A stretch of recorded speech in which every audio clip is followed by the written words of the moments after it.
Recently, Chadwick Boseman passed away after 4 years of valiantly fighting against colon cancer.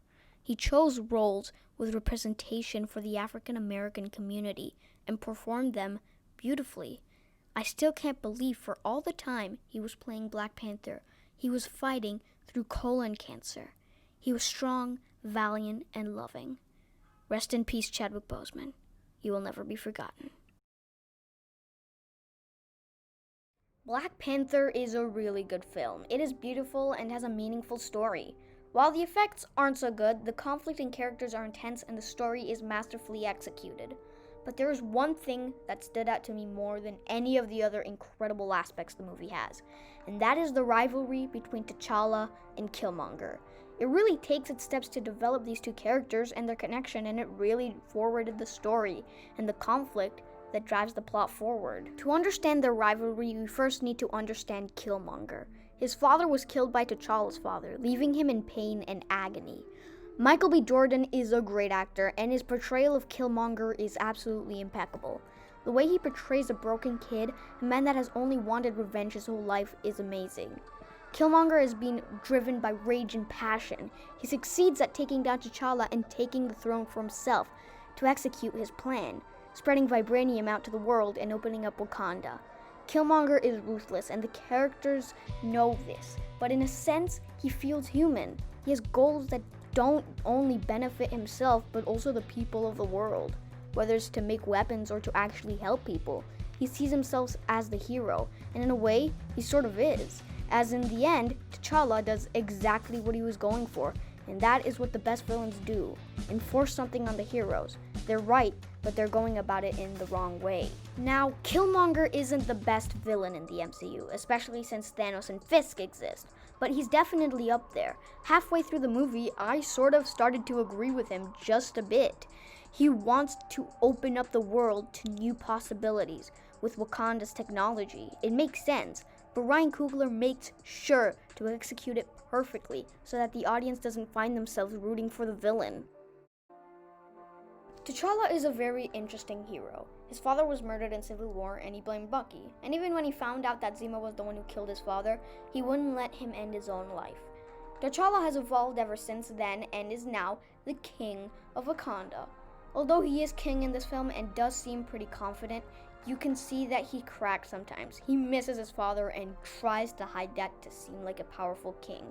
But he doesn't let the legacy he has to uphold leave him emotionless.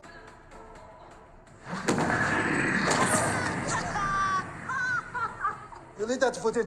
T'Challa is trying to be his father, but by the end he realizes that he isn't his father, which is pretty standard stuff, but this film makes it seem special.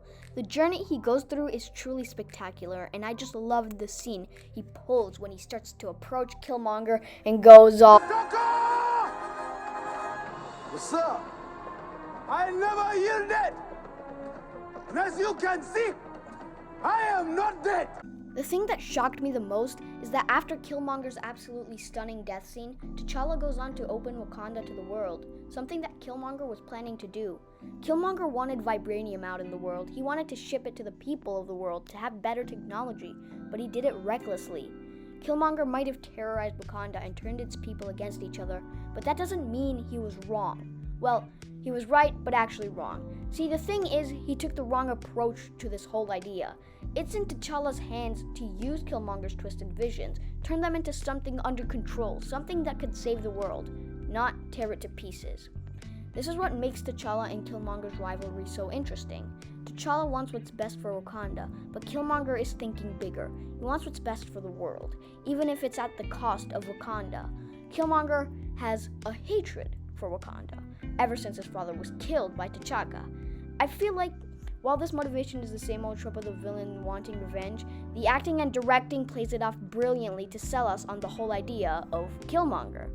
By the end, T'Challa takes in what Killmonger was trying to do and makes it right, and that's what a true hero does. Not only stop the villain from doing something reckless, but trying to make the world a better place, taking in what the villain was trying to do and enforcing it.